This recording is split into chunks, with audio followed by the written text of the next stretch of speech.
स्वागत है दोस्तों, आप सभी का आपके अपने YouTube चैनल एग्जाम जोन एक कदम सफलता की ओर पर।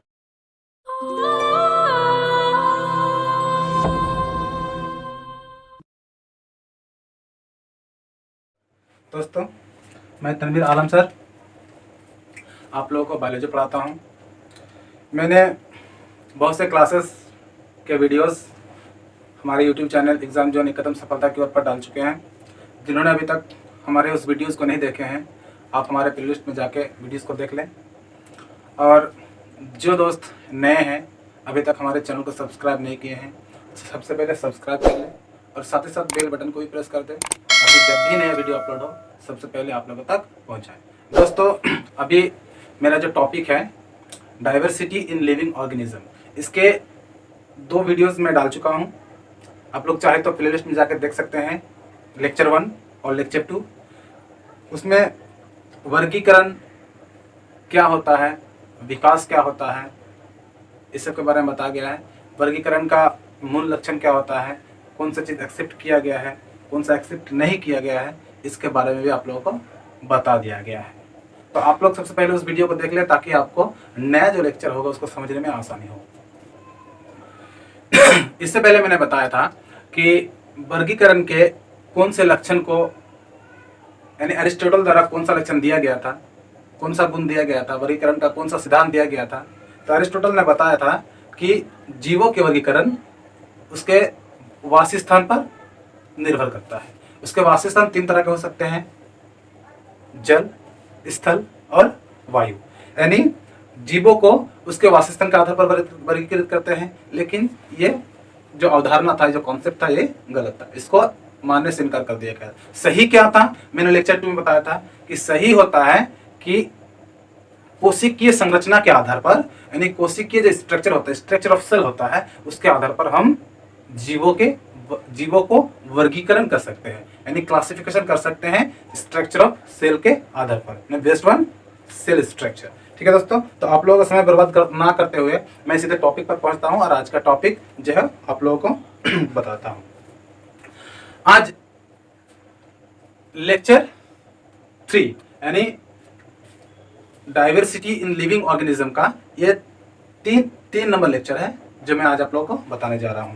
तो आज जो बताऊंगा, सबसे इंपॉर्टेंट बात क्या है कि वर्गीकरण समूह की पदानुक्रमिक संरचना, यानी हम लोग जो क्लासिफिकेशन करेंगे उसका हायरार्किकल स्टेप्स क्या होगा, कौन कौन से स्टेप से हम वर्गीकृत कर सकते हैं, कौन से साइंटिस्ट ने क्या बताया था, उसके बारे में आज चर्चा करेंगे। Hierarchical steps of classification. ठीक है दोस्तों, अर्नस्ट हैकेल 1894 जन्म ईयर है, यानी date of year. Robert Whittaker 1959 और कार्ट बोस 1977। ठीक है दोस्तों, अर्नस्ट हैकेल 1894, रॉबर्ट व्हिटेकर 1959 और कार्ट बोस 1977 नामक जीव वैज्ञानिकों ने सारे सजीवों को जगत अर्थात किंगडम, यूनिवर्स, किंगडम नामक बड़े वर्गों में विभाजित किया। कौन कौन? अर्नस्ट हैकेल, रॉबर्ट व्हिटेकर और कार्ट बोस, 3 जैव वैज्ञानिकों ने सारे सजीवों को जगत यानी किंगडम नामक एक बड़े वर्ग में विभाजित किया है। ठीक है दोस्तों, अब आते हैं कि इंपॉर्टेंट बात यह है कि रॉबर्ट व्हिटेकर द्वारा प्रस्तावित वर्गीकरण में 5 जगत है। बाकी का तो नहीं बताया गया है, क्योंकि रॉबर्ट व्हिटेकर ने जो वर्गीकरण के 5 जगत प्रस्तावित किए थे उसी के बारे में हम लोग चर्चा करेंगे। कौन कौन से जगत थे? 5 जगत किसने बताया था? वर्गीकरण के 5 जगत कौन बताया था? Robert Whittaker. इसका जन्म कब हुआ था? 1959। ठीक है दोस्तों, तो उसमें से 5 जो किंगडम था, 5 किंगडम जगत अर्थात किंगडम में सबसे पहला था मोनेरा। एक जगत का नाम क्या था? मोनेरा। इसमें मोनेरा टाइप से जितने भी जीव होंगे सब इसी जगत में होंगे। एक्चुअली हम लोग क्लासिफिकेशन करेंगे, इतने ह्यूज यानी बायोलॉजिकल पॉपुलेशन है, बायोलॉजिकल पॉपुलेशन को इतना बड़े बायोलॉजिकल पॉपुलेशन को क्लासिफिकेशन एक एक करके करने जाएंगे तो बहुत दिक्कत होगा। इसीलिए रॉबर्ट विटेकर ने केवल 5 ही जगत प्रस्तावित किए हैं, उसमें से एक है मोनेरा। यानी इस लेवल के जितने भी जीवे होंगे, जितने भी मतलब इसमें लिविंग बीइंग होंगे, वो इस जगत के अंदर रखा जाएगा। दूसरा क्या था? प्रोटिस्टा। प्रोटिस्टा दूसरा जगत है प्रोटिस्टा, ये एक जगत है। और इसके अंतर्गत जितने भी इस तरह के लिविंग बीइंग होंगे इस जगत के अंदर रख दिया जाएगा। ठीक है दोस्तों। तीसरे नंबर में आते हैं फंजाई। फंजाई एक जगत है, इसमें फंजाई लेवल के जितने भी एनिमल्स होंगे, जितने भी लिविंग बीइंग्स होंगे, उसको कहां रखेंगे? फंजाई जगत के अंदर रख दिया जाएगा। ठीक है, तीसरा है।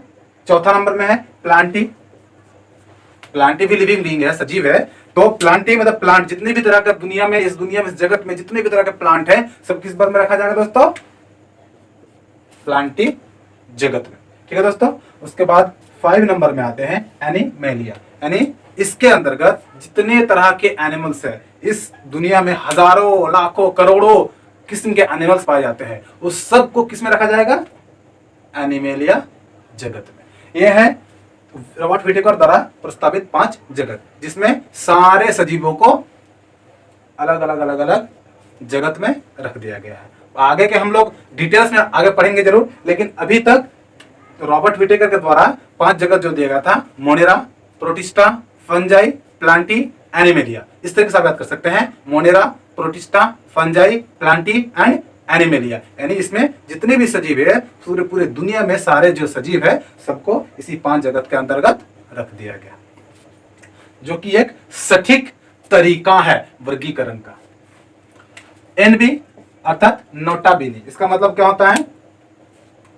इंपॉर्टेंस क्या है कि रॉबर्ट विटेकर ने जो ये 5 जगत प्रस्तावित किया है, किस आधार पर किया है, किस बेस पर किया है? तो क्या है? ये सभी जगत कोशिकीय संरचना, भोजन के स्रोत और तरीके तथा शारीरिक संगठन के आधार पर बनाए गए हैं। यानी ये 5 जगत जो रॉबर्ट विटेकर द्वारा प्रस्तावित किया गया है, इसमें क्या क्या था? कोशिकीय संरचना, यानी उसके सेल स्ट्रक्चर, जो जंतु है उसके सेल स्ट्रक्चर के आधार पर, भोजन के तरीके या स्रोत, कहां से भोजन प्राप्त करता है, किस तरीके से भोजन प्राप्त करता है, किस तरीके से खाता है, मुंह से खाता है, स्किन से खाता है, और दूसरे दीगर तरीके से खाता है, और या उसके शारीरिक बनावट, यानी उसका शारीरिक बनावट क्या है, ढांचा क्या है, इस आधार पर ये 5 जगत रॉबर्ट विटेकर द्वारा प्रस्तावित किया गया है। ठीक है दोस्तों, आप लोग इसे नोट डाउन कर लीजिएगा, वीडियो को पॉज करके इसको नोट डाउन जरूर कर लीजिएगा। दोस्तों, आप लोगों ने नोट डाउन कर लिया होगा, तो चलिए आगे बढ़ते हैं और देखते हैं आगे क्या कहता है। अर्नस्ट हैकेल, रॉबर्ट विटेकर और कार्ल बोस ने सारे सजीवों को जगत नामक, यानी किंगडम नामक बड़े वर्गों में विभाजित किया था। उसमें से रॉबर्ट विटेकर ने 5 जगत को प्रस्तावित किया गया था, लेकिन बाद में कार्ल बोस ने मोनेरा जगत को, जो पहला जगत था, मोनेरा जगत को आर्कीबैक्टीरिया और यूबैक्टीरिया में बांट दिया। आर्कीबैक्टीरिया और यूबैक्टीरिया में बांट दिया था। इसके बारे में आगे हम लोग चर्चा जरूर करेंगे कि मोनेरा जगत को किसने आर्कीबैक्टीरिया और यूबैक्टीरिया में बांट दिया था। इसका आंसर हो जाएगा कार्ल बोस ने। ठीक है दोस्तों, अब आता है कि 5 जगत जो है, सिर्फ जगत करने से तो हम किसी स्पेसिफिकेशन, किसी एनिमल्स का स्पेसिफिकेशन नहीं कर सकते हैं। हम उसको समझ नहीं सकते हैं कि ये किस वंश का है, या किस जाति का है, किस कुल का है, किस क्लास का है, ये हम कह नहीं सकते हैं। इसके लिए आगे विभिन्न स्तर पर उसके उप समूहों में वर्गीकृत किया गया। सारे सजीवों को उप समूहों में वर्गीकृत किया गया। तो वर्गीकृत का जो ढांचा है, यानी नंबर 1 से ये आप लोग देख सकते हैं।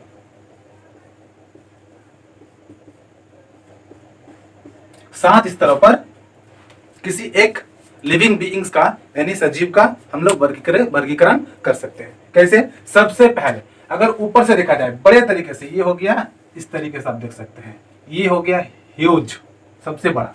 ठीक है, उसके बाद डिक्रीजिंग लेवल में आता है, इधर से जाएंगे तो इंक्रीजिंग लेवल में, इधर जाएंगे तो डिक्रीजिंग लेवल में। किंगडम यानी जगत का मतलब होता है सारे सजीव। मान लीजिए हम यहां पर कहते हैं मेंढक।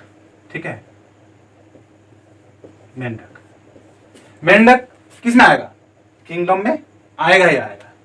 ठीक है दोस्तों, मेंढक किंगडम में आएगा, क्योंकि किंगडम से ही क्या क्या आता है।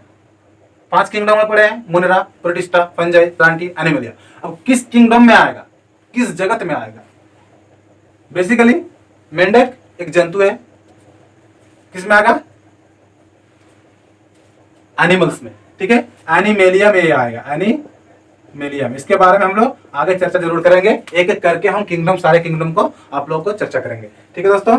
तो सबसे पहला क्या आएगा? किंगडम। किंगडम के बाद आता है फाइलम या डिवीजन। यहां पर 2 क्यों? क्योंकि जंतु और पेड़ पौधे, जंतु और पेड़ पौधों को हम लोग अलग अलग वर्गीकृत करते हैं, इसीलिए फाइलम जंतु के लिए और डिवीजन पौधे के लिए इस्तेमाल करते हैं, ठीक है। किंगडम के बाद क्या आएगा दोस्तों? फाइलम या डिवीजन। उसके बाद आता है क्लास, किस क्लास में है, अर्थात वर्ग। उसके बाद वर्डर, किस वर्डर में आएगा, किस गण में आएगा। उसके बाद फैमिली यानी कुल, किस फैमिली से बिलोंग्स करता है। इसको समझने के लिए एक छोटा सा उदाहरण लेते हैं। मान लीजिए दोस्तों, आप कहीं बाहर गए हैं, किसी रिश्तेदार के घर गए हैं, वो रिश्तेदार आपको पहचानता नहीं है या पहचानने का ना पहचानने का नाटक कर रहा है। उसमें सबसे पहले आपको पूछेगा आप किस स्टेट से हैं या किस कंट्री से, मान लीजिए दूसरे कंट्री जाते हैं, किस कंट्री से है, अर्थात किंगडम। कंट्री अगर आप इंडिया कह दिए तो इंडिया कहने के बाद आपको, अगर इंडिया कह दीजिएगा तो आपको पता नहीं चलेगा वो किस जगह से आप बिलोंग्स करते हैं। तो उसके बाद आपको पूछेगा आप किस स्टेट से है। स्टेट्स कहने के बाद, अब अगर आप स्टेट झारखंड कह देते हैं तो झारखंड कहने के बाद भी उसको पता नहीं चलेगा कि किस जगह से आप बिलोंग्स करते हैं। उसके बाद आपको पूछेगा किस डिस्ट्रिक्ट से है, ठीक है। डिस्ट्रिक्ट बता दिए, मान लीजिए आप रांची बता दिए, उसके बाद आपको पूछेगा आप किस गांव से बिलोंग्स करते हैं, ठीक है दोस्तों। मान लीजिए गांव बता दिया मांडर, या फिर और कुछ कोई दूसरी जगह बता दिए हैं। उसके बाद पूछेगा आप किस फैमिली से हैं, आपका फैमिली बताइए। उसका फैमिली का नाम बता दिए। फैमिली का नाम बताने के बाद आपको फिर पूछ सकता है आप कितना नंबर बेटा है या कितना नंबर बेटी है, ठीक है। इस तरीके से आपका आइडेंटिफाइंग कर सकते हैं। उसी तरीके से जब हम लोग किसी जंतु या पौधे या कोई भी जगत के लिविंग बीइंग से हम लोग आइडेंटिफाई करेंगे, उसके लिए इतना चीज होना बहुत जरूरी है, ठीक है। तो फैमिली हो गया। उसके बाद आप आता है किस वंश से बिलोंग्स करते हैं, किस जीनस से हैं। उसके बाद आप किस जाति के हैं, ठीक है दोस्तों।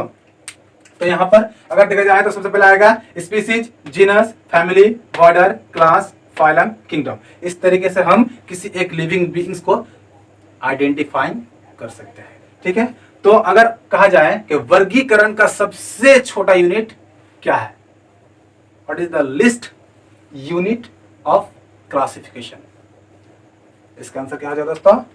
स्पीसीज यानी जाति। जाति से ही हमको पता चल जाएगा कि ये किस किंगडम में आता है, ठीक है दोस्तों। आप लोगों को ये समझ में आया होगा। ये बहुत इंपॉर्टेंट सब किसी भी बायोलॉजी पढ़ने के लिए, किसी बायोलॉजी में खास करके जंतु विज्ञान या बॉटनी पढ़ने के लिए, आपको जब आप एनिमल्स के क्लासिफिकेशन करने जाएंगे तो आपको ये चीज बहुत जरूरी है, बहुत ज्यादा जरूरी है। तो आप लोग इसको नोट डाउन कर लीजिए।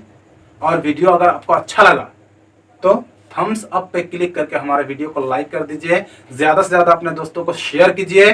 और जो दोस्त हमारे चैनल में नए हैं, हमारे चैनल को सब्सक्राइब जरूर कीजिए और साथ ही साथ बेल बटन को भी प्रेस कर दे, ताकि जब भी नया वीडियो अपलोड हो सीधे आप लोगों तक पहुंच जाए।